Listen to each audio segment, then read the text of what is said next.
ফের ইডির সমন এড়ালেন তৃণমূলের কৃষ্ণনগর লোকসভা কেন্দ্রের প্রার্থী মহুয়া মৈত্র। বিদেশি মুদ্রা নিয়ন্ত্রণ আইন সংক্রান্ত মামলায় জিজ্ঞাসাবাদের জন্য বৃহস্পতিবার ইডির দিল্লির দপ্তরে তলব করা হয়েছিল মহুয়াকে। তবে ভোটের প্রচারে ব্যস্ত থাকার অজুহাত দেখিয়ে ইডির সমন এড়িয়ে যান তিনি। এ নিয়ে তৃতীয়বার ইডির সমন এড়ালেন তৃণমূলের কৃষ্ণনগর লোকসভা কেন্দ্রের প্রার্থী।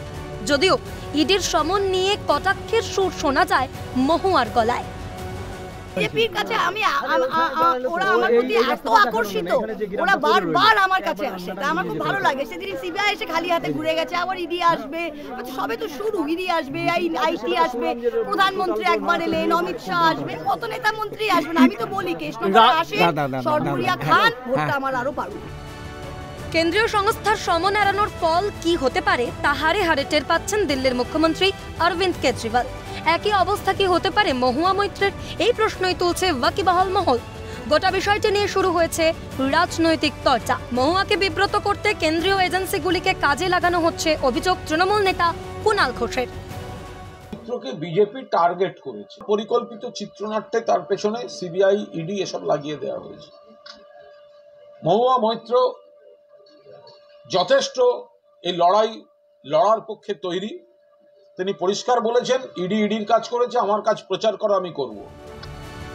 মহুয়া মৈত্রের পরিণতির জন্য অধীর আগ্রহে আমরা অপেক্ষা করছি খোঁচা রাজ্যের বিরোধী দলনেতা শুভেন্দু অধিকারীর। আগে বলেছি কেজরিওয়াল 17 বার যায়নি, তার পরিণতি আমরা দেখছি। এবারে মহুয়া মৈত্রের পরিণতির জন্য eagerly waiting, we all are eagerly waiting. ইডির তলবে সাড়া দিতেই হবে দাবি বিজেপির রাজ্য সভাপতি সুকান্ত মজুমদারের। দেখুন, ইডির ডাকলে পরে ইডির বাঁশি এমন না, সেই বাঁশি হচ্ছে কৃষ্ণের বাঁশির মতো। শুনলে পরে কানে প্রবেশ করলে আজ না হয় কাল দৌড়ে যেতেই হবে, রাধাজি ভাই দৌড়ে যেতে। তো এই রাধাও দৌড়বে, চিন্তা নেই, কৃষ্ণ সবে বাঁশি বাজাতে শুরু করেছে। মহুয়া মৈত্রের জন্য সারা দেশের কাছে বাংলার মুখ পুড়েছে দাবি বিজেপি মুখপাত্র শ্রমিক ভট্টাচার্যের। রাখতে হবে মহুয়া মৈত্রর বিরুদ্ধে অভিযোগ প্রমাণিত এবং প্রতিষ্ঠিত হবার পরেই তার সদস্যপদ খারিজ হয়ে গেছে।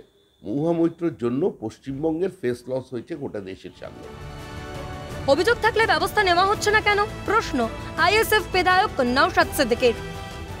থেকে এসেছেন রাজ্যের আইনমন্ত্রী, কেন্দ্রীয় এজেন্সির কতবার তলব এড়িয়েছিলেন, এদের বিরুদ্ধে অ্যাকশন নিচ্ছে না কেন? চন্দ্রনাথ বাবু মন্ত্রীর বাড়ি থেকে কয়েক লক্ষ টাকা উদ্ধার হয়েছে, তাকে যখন ডেকেছিল কেন্দ্রীয় এজেন্সি, সেখানেও তিনি এড়িয়ে গেলেন। কথা হচ্ছে এই ইডি সিবিআই দিয়ে খেলাখেলি যেটা হচ্ছে, বাইনারির পলিটিক্স তৈরি করা ছাড়া আর কিছু হচ্ছে না।